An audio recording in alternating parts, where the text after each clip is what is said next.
नमस्कार। प्रसंगस में आप सभी का स्वागत है। प्रसंगस में आज हम बात करेंगे माता के अपमान की, यानी कि माँ के अपमान की।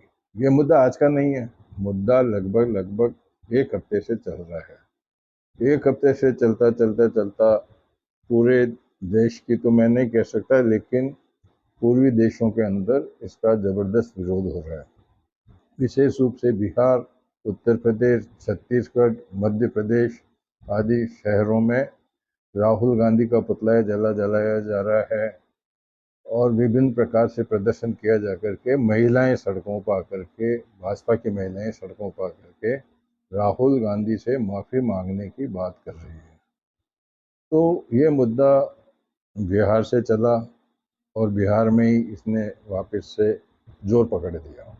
जोर तब पकड़ा, आपको पता ही है कि राहुल गांधी की जो वोट चोरी को लेकर के राहुल की तेजस्वी की जो बिहार के अंदर यात्रा चल रही थी, उस यात्रा के दौरान जब राहुल गांधी और तेजस्वी मंच से उतर गए तो उसके बाद में किसी ने जाकर मंच पकड़ करके और मोदी जी की माता के लिए बहुत ही बुरे अपशब्द कहे।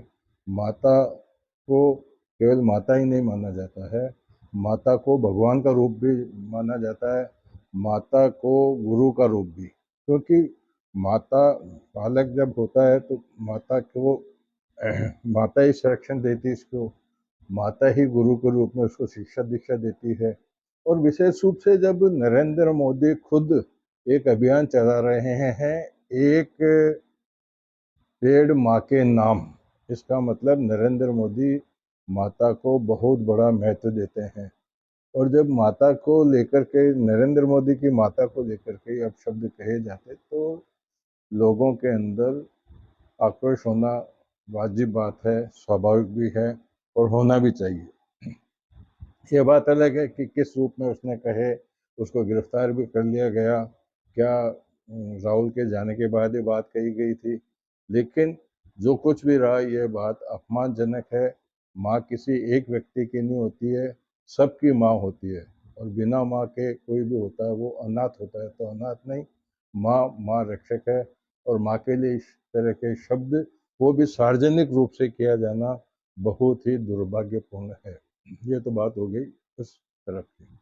लेकिन कांग्रेस की जहाँ तक बात करें तो गुजरात के जब चुनाव थे किसी समय में, सोनिया गांधी ने और एक कांग्रेस के ही एक नेता ने उस समय पे बीजेपी को मौत का सौदागर नीच भी कहा था, जिसका परिणाम ये हुआ कि उनको गुजरात से सत्ता से बाहर होना पड़ा। बात राहुल गांधी के मन से ही क्यों करें, जीतू पटवारी ने भी अभी हाल ही में एक हफ्ते से पहले एक बयान दिया था कि पूरे देश के अंदर मध्य प्रदेश में महिलाएं ज़्यादा शराब पीती हैं। वो मामला भी अभी गर्म चल रहा है। कुल मिलाकर के दोनों बातें गर्म रूप से चल रही है। अब जब नरेंद्र मोदी विदेश की यात्रा से आने के बाद जब बिहार में गए, उन्होंने जाकर के कहा कि मैं भले ही ऐसा शब्द कहने वालों को माफ़ कर दूं। देखो, राजनीति की बात यहाँ से फिर शुरू हुई है। उन्होंने कहा कि मेरी माँ को गाली दी इसलिए मैं इनको भले ही माफ़ भी कर दूं, लेकिन बिहार की महिलाएं इनको कदापि माफ़ नहीं करेंगी। इसके पीछे क्या राजनीति है? ये एक वोटों की राजनीति भी कही जा सकती है कि जो अपशब्द कहे थे, उन अपशब्दों को बिहार में जो आने वाले चुनाव में उसको भी पेश किए जाने का प्रयास किया जा सकता है। क्योंकि बिहार के अंदर पिछले अगर चुनाव की बात की जाए तो बिहार में पुरुषों से ज़्यादा महिलाओं ने मतदान किया था। मतलब जो वोटिंग परसेंटेज था वो कंपेरेटिवली पुरुषों से ज़्यादा महिलाओं में था।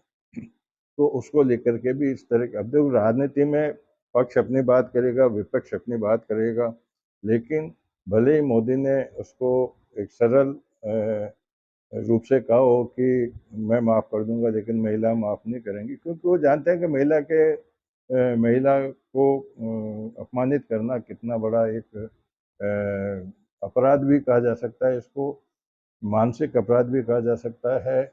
और इसको एक तरह से अपराध की परिभाषा में लाया जाएगा कि क्योंकि माता को अगर इस तरह से कह दिया गया है तो उसको हर तरह से जितनी भी उसके लिए जो भी वाणी यूज में दी जाए वो दी जाती रही है।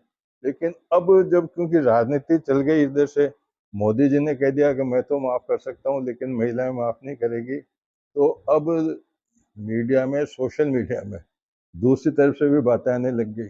राजनीति है, मैं बार बार कहता हूँ, राजनीति में कभी भी कुछ भी हो सकता है। अब वो दिन याद दिलाए जाते हैं जब सोनिया गांधी को जर्सी गाय कहा गया था, राहुल गांधी को हाइब्रिड कहा गया था, शशि थरूर की वाइफ को 50 करोड़ की गर्लफ्रेंड कहा गया था, तो वो भी तो किसकी माता बहन ही थी ना। तो राजनीति में यही है कि जो कहता है उसको सुनना भी पड़ता है, और राजनीति में हर व्यक्ति का मतलब जो जिम्मेदार नेता किसी भी घटना को राजनीतिक लाभ के लिए उसको कैश करने की कोशिश करेगा। अब ये मुद्दा कहाँ तक चलता है। दूसरी तरफ से बीजेपी फिर कांग्रेस आरोप लगा रही है कि जो राहुल गांधी का वोट चोरी वाला आरोप था, जो वोट चोरी को लेकर यात्रा निकाल रहे थे, चुनाव आयोग पर जो आरोप लगा रहे थे, उस उस मुद्दे को ओझल करने के लिए, उस मुद्दे को दबाने के लिए ये नया मुद्दा लाया गया है। खैर जो भी है, राजनीति राजनीति होती है, लेकिन ये आने वाला समय बताएगा कि इसको लेकर के महिलाओं में कितनी पीड़ा हुई ये चुनाव परिणाम आने के बाद में। यह अभी कह दें कि चुनाव परिणाम के गर्व की बात है, अभी तो चुनाव की घोषणा भी नहीं हुई है, नवंबर में संभवतः चुनाव हो सकते हैं। अब जाते जाते मैं आपको बात बता दूं कि कलयुग के अंदर क्या क्या कुछ हो सकता है। एक खबर आई है कि गुरुग्राम के आसपास में एक महिला ने एक बच्ची को जन्म दिया, और उस 30 दिन की बच्ची के गर्भ के अंदर भी 2 भ्रूण पाए गए। कितनी बड़ी बात है कि 30 दिन की बच्ची, उसमें 2 भ्रूण पाए गए। वैज्ञानिक तौर पर बताया जाता है कि ऐसा पहले भी हुआ है, लेकिन 10 लाख 12 लाख में से एक ऐसे नवजात शिशु के अंदर इस तरह के भ्रूण पाए जाते हैं। वो स्वाभाविक भी होते हैं, और उसको वैज्ञानिक रूप से माना गया है कि यह भ्रूण वैज्ञानिक आधार पर 10 से 12 लाख नवजात शिशुओं में से एक में पाया जाता है।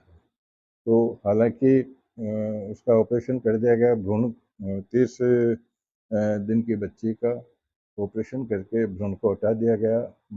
मतलब उसकी गर्भवती माँ और प्रसव देने वाली माँ और नवजात शिशु अभी सुरक्षित है, लेकिन एक ये चौंकाने वाली बात भी सामने आई है। कुल मिलाकर के 2 प्रसंग आपके सामने मैंने आज रखे हैं। आज के प्रसंग को इसको विराम देते हैं। कल फिर किसी नए प्रसंग के साथ मैं आपके सामने उपस्थित होऊंगा। तब तक के लिए नमस्कार।